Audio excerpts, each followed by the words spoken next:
याद करिए दोस्तों, इस सिविल अस्पताल में क्या हुआ था। यह अस्पताल इंसान को जिंदगी देता है और राक्षसों ने, मैं जब यहां मुख्यमंत्री था, इसी सिविल अस्पताल में बम धमाके किए थे और निर्दोष लोगों को मौत के घाट उतार दिया था। याद है कि नहीं है? सीमा के उस पार से आतंक होता था। क्या उस समय दिल्ली में बैठे हुए लोगों का दायित्व नहीं था कि हिसाब चुकता करे?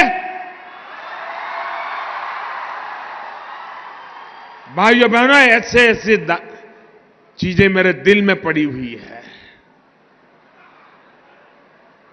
और मैंने उस दिन भी कहा था, पुलवामा के बाद मैंने पब्लिकली कहा था कि जो आग देशवासियों के दिल में है, वो आग मेरे दिल में भी है।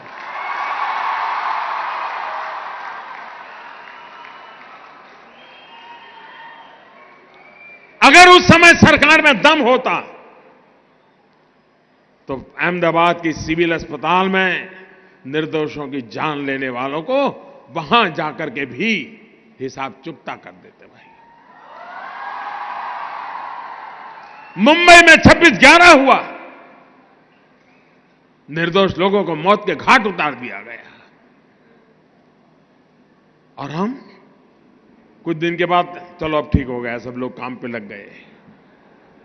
आप मुझे बताइए दोस्तों, आतंकवाद के खिलाफ लड़ना चाहिए कि नहीं लड़ना चाहिए? आतंकवाद को जड़ मूल से उखाड़ना चाहिए कि नहीं उखाड़ना चाहिए? आप मुझे बताइए, कौन पार्टी है जो ये काम कर सकती है? ईमानदारी से बताइए, कौन कर सकता है?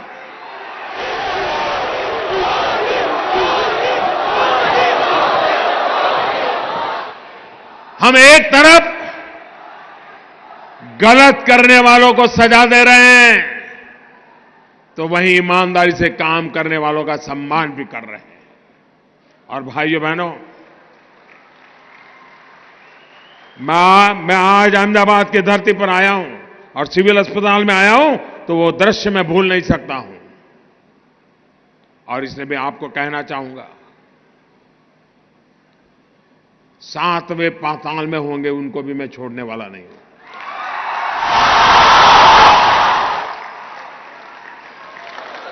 और देश का दुर्भाग्य देखिए, कुछ लोगों को तो पता नहीं क्या हो गया है।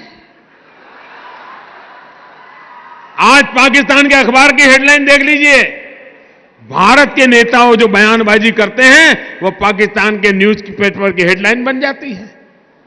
ऐसे नेता ऐसी बातें करते हो जो पाकिस्तान के टीवी पर दिखा रहा है, पाकिस्तान की पार्लियामेंट में चर्चा हो रही है। क्या ये देश हित का काम है क्या? आप ऐसी बात बोलोगे जिसे पाकिस्तान तालियां बजाए? अरे देश की जैन सेना ने पराक्रम किया है, देश की सेना ने हिम्मत दिखाई है। और मैं दोस्तों इंतजार लंबा नहीं कर सकता।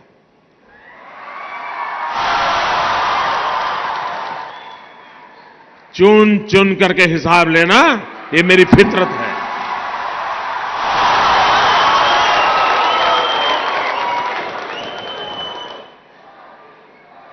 कब तक निर्दोष लोगों को मारने देंगे?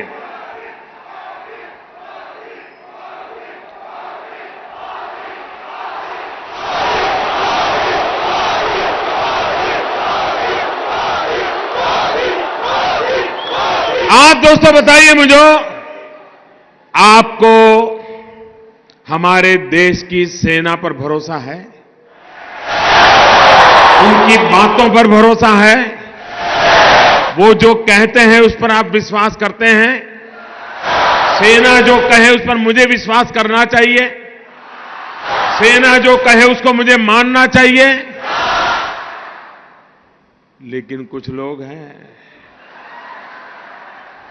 जिनको सेना की बात भी पसंद नहीं थी, अरे मोदी की बात मत मानो भाई, मैं नहीं कहता हूं मेरी बात मानो, कम से कम सेना पर तो अविश्वास मत करो। उनके पराक्रम पर तो दाग मत लगाओ। वो जान की बाजी लगा करके खेलता है, वो देश के लिए मर मिटने के लिए निकलता है और सफल होकर के आता है तो आपकी नींद हराम हो जा रही है। और मान लीजिए ये हमारे सेना के लोग गए थे और मान लीजिए वहां कुछ हमारी योजना के हिसाब से ना हुआ होता और कुछ उल्टा हो गया होता तो ये लोग क्या करते?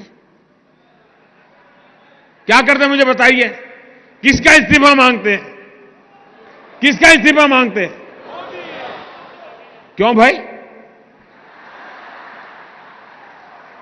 मतलब राजनीति आप कर रहे हो, अब सफल हो गए तो चिल्ला रहे हैं कि मोदी ने तो आर्मी का नाम ही नहीं देना चाहिए, जय जवान जय किसान भी नहीं बोलना चाहिए।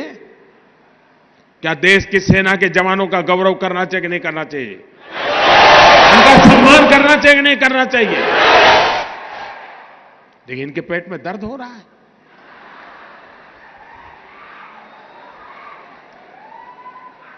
अब ये कहते हैं ये तो चुनाव वाला खेल है। जब सर्जिकल स्ट्राइक हमने पहली बार की तब कहां चुनाव था भाई?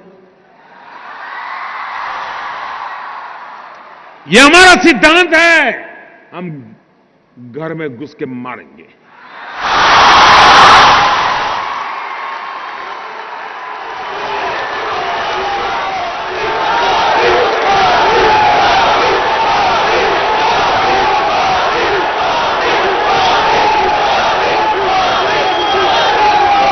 कोई देश ऐसी असहाय अवस्था में नहीं रह सकता है।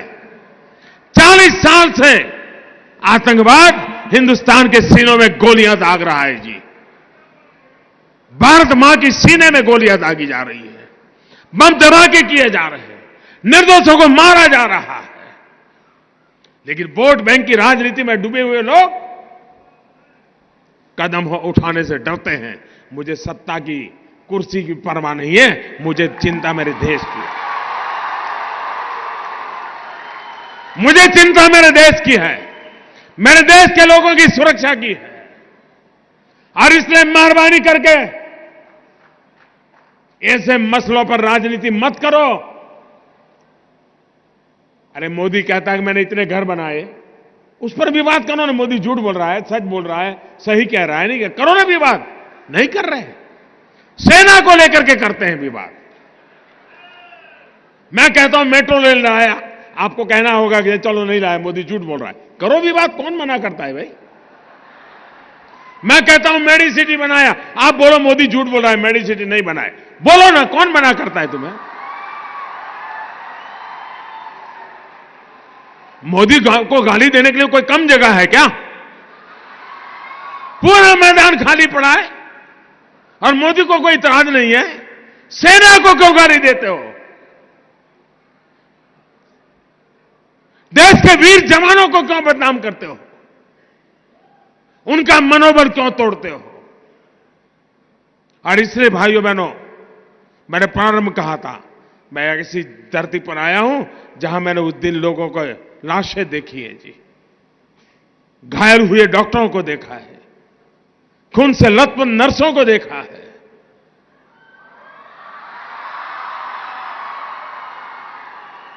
इसलिए मैंने कहा था मैं यहां आया हूं, खुल करके बोलूंगा।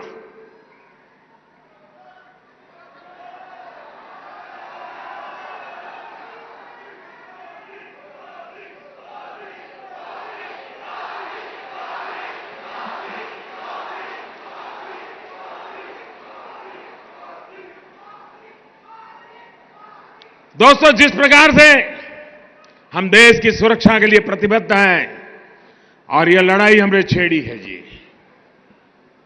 या मान के चलिए